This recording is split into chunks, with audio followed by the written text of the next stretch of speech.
About minimum viable product, your MVP. Now, how do you know when you're ready? Well, there's a complicated answer and a simple answer. And the complicated answer is MVP is the smallest possible version of a product that can begin the process of learning as soon as possible. So it's a balancing act. We want to condense down the product into the most valuable experiment that we can run.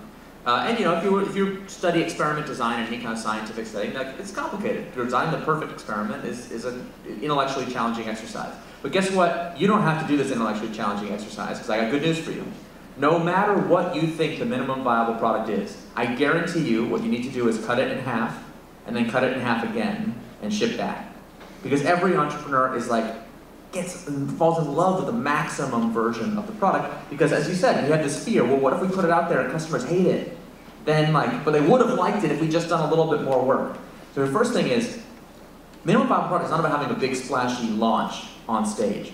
You can still do that later after you know all the answers and pretend it's the launch.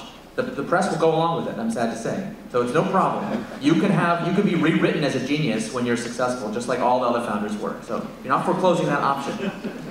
But while you're in the testing mode, let's say it's true that your product is 80% of the way there and another 20%, so customers hate it at 80%, but they like it at the end.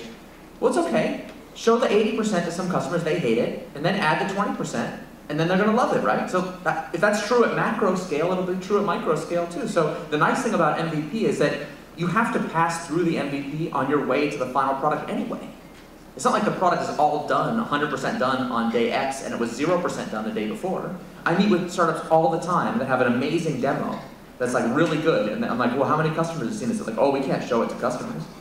But it's good enough for you to use yourself, but you're not willing to let any customers. How arrogant.